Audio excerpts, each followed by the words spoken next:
First off, I like to say, man, I like to thank Brooklyn for the love and support. I like to thank the Polish people for the love and support of this over 115 years of in the street here, man.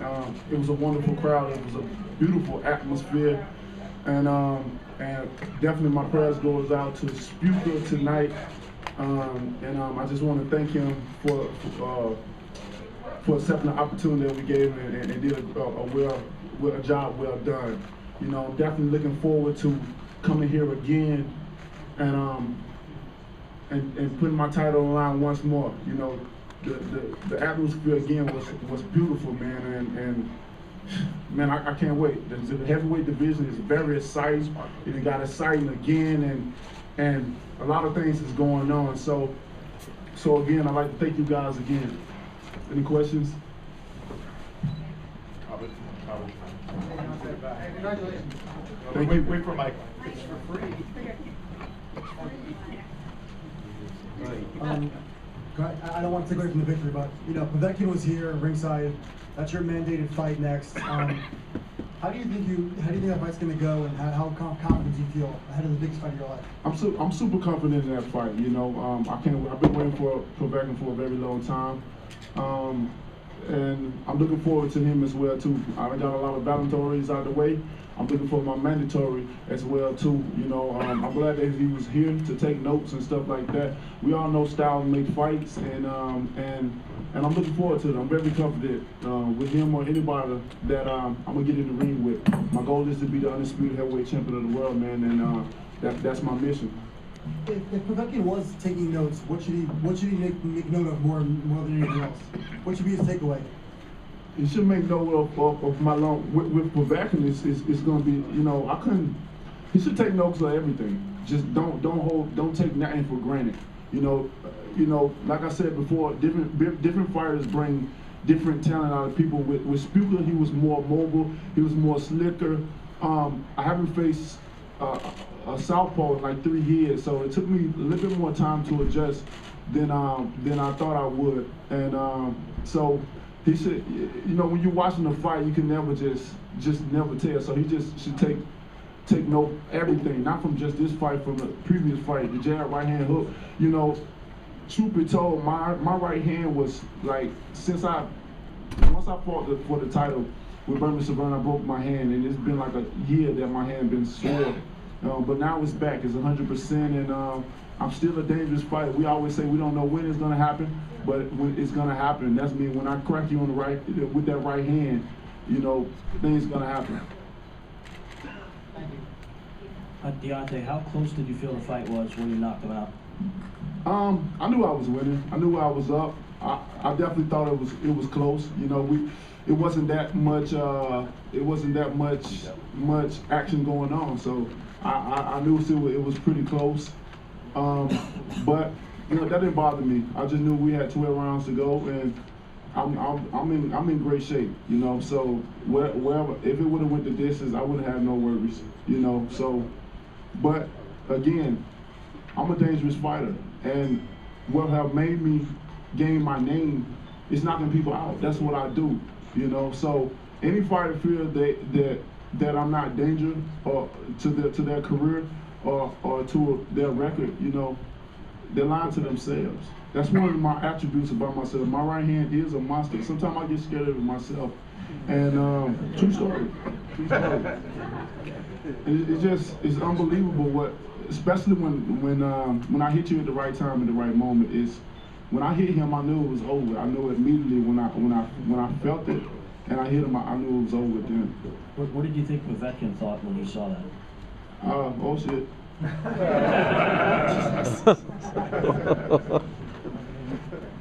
Deontay, congratulations on your third straight title defense. You and I talked about before about we thought Szpilka was going to come out, be aggressive. It was his own crowd. You looked off for say the first 3 or 4 rounds. What was it? The crowd? Was it Szpilka's style? What was it about you that you just not yourself? It was just his style, man. He had I got an awkward style, but his style was just crazy awkward. You know, it was almost like, you know, I had to do the chasing, then he come forward. It was just kind of a weird feeling. Just then getting back to the sense of fighting the southpaw and stuff like that, just the movement, and the crowd didn't bother me. I really don't listen to the crowd. Only people I hear is my corner. No matter how many people's in there, I enjoy the crowd that want to have fun and stuff like that. It was he just had an awkward style. Deontay, congratulations on the win. You gotta explain us the origins of that line, "I will baptize you," that you said to Fury. Well, Fury, give us some context. Fury he was taking the shirt out like a preacher. You know how a preacher get too hot and they start taking off clothes. So,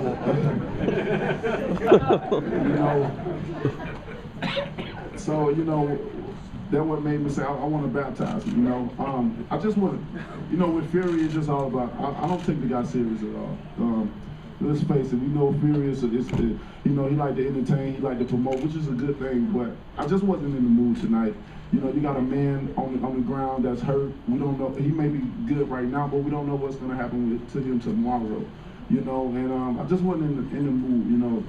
I always say it, two prayers. I say a team prayer, individual prayer.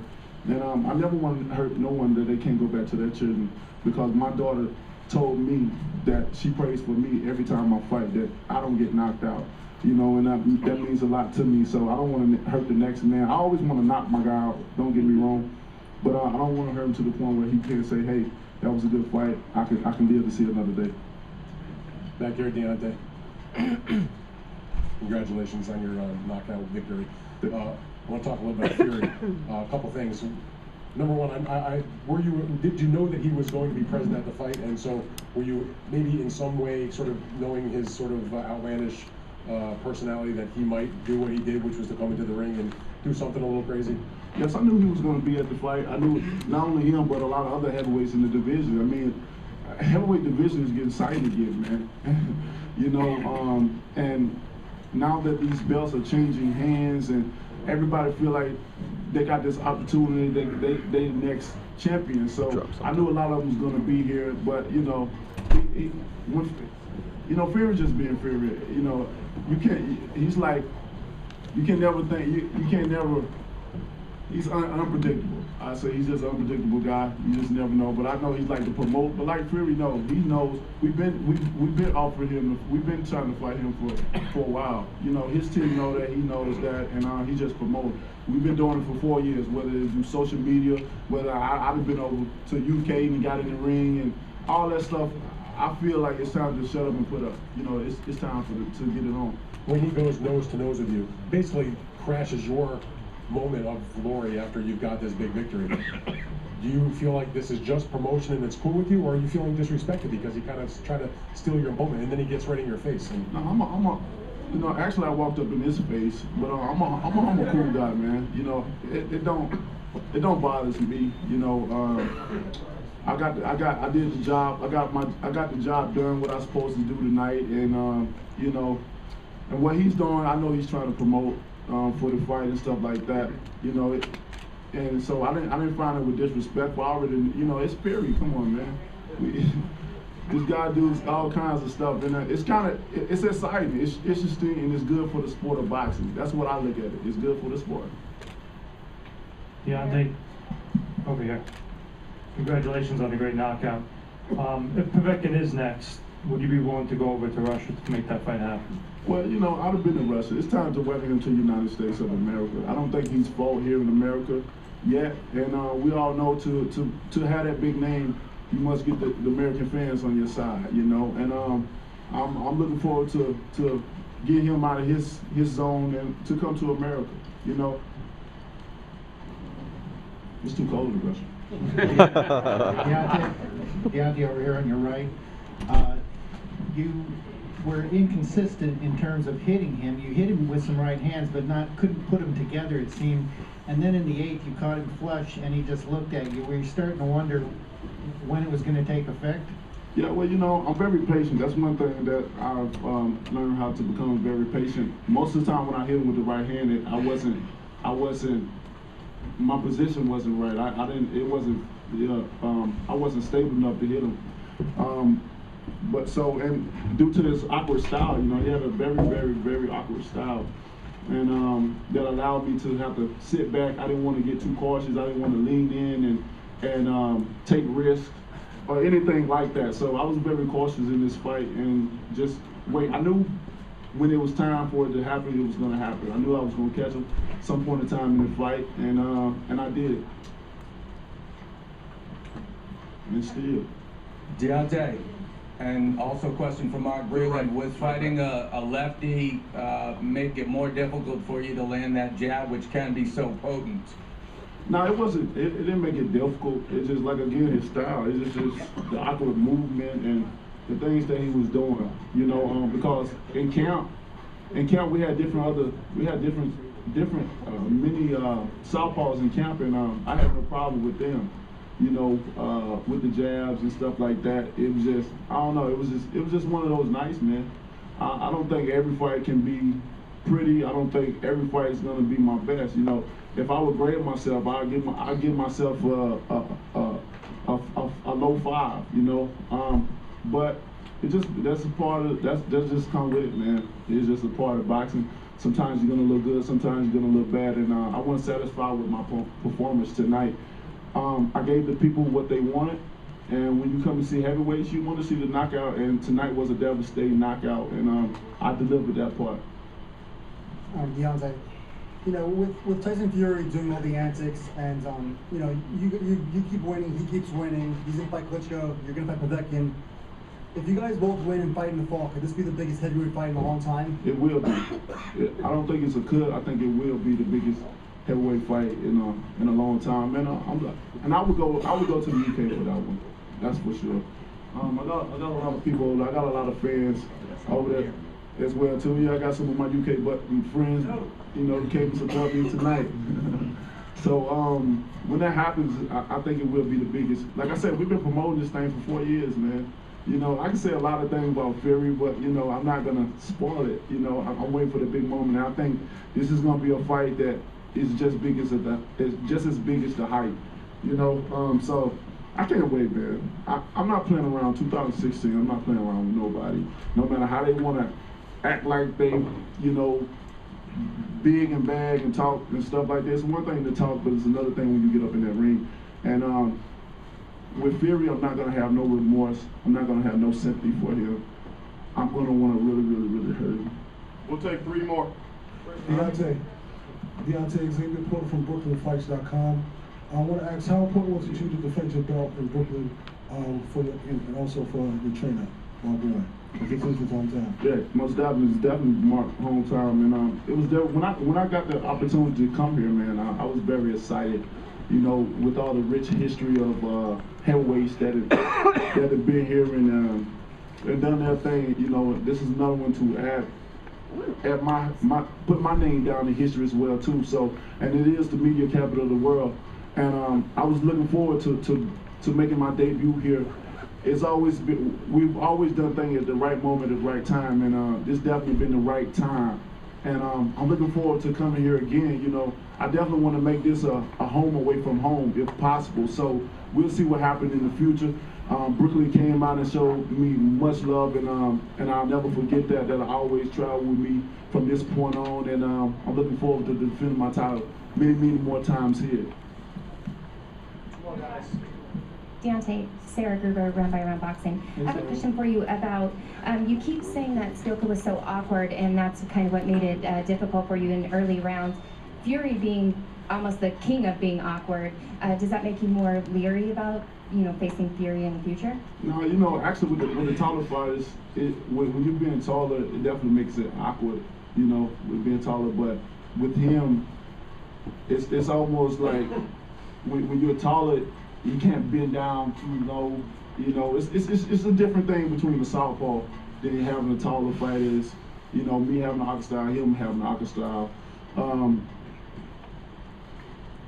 You know, I don't even know how to answer it. You know, because style definitely makes fights, and I can't, you know, and you're right. Your style definitely makes fights, and I can't say what I would do different with Fury than with Szpilka. Only thing I only way we'll know is if the fight happened, you know. And then also one more. one more question for you. You said that before the fight, you said that you almost prefer to fight southpaws, that you like fighting southpaws. Do you still feel that way? Most definitely. Southpaws give me. I like a challenge in the ring. You know, I like to be able to think. You know, instead of just act. So I definitely enjoy southpaws. Last question. Yeah. One last question. First of all, congratulations, Jonathan, on a fantastic performance. I like your hat. Robert Brazil, real kind of you. Thank you. I like yours too. You've spoken about unifying the title, and as you know, unlike years past, we have an alphabet city. Now, Fury may win the rematch, but Klitschko could also win the rematch also. You also saw Charles Martin win a piece of the IBF title tonight, and Ruslan Chagav has a piece of the WBA title, the lesser one. Will you be open to fighting these other names if they're presented to you? Oh, most definitely. Most definitely. You know, whoever has to be, like I said, my goal is to be the undisputed heavyweight champion of the world. So whoever has the rest of the belts, that's who I want. You know, I want to, like I said, boxing is getting exciting again for the heavyweight division. Why not keep it going? You know, people want to see the great fights. Let's make them happen. You know, I got a great team behind me, and I think they feel the same way as I feel. You know, and so with that being said, whoever has them, that's who I want. You know, of course, in the heavyweight division is fewer fighters, so of course I can't fight the best all the time. You know, because of this ain't not like the welterweight or the middleweight or the junior middleweight where you have so many guys in there, so many great guys. It's a small division, but whoever has the titles, that's who I want. Thank you, guys. Okay, thank you, guys.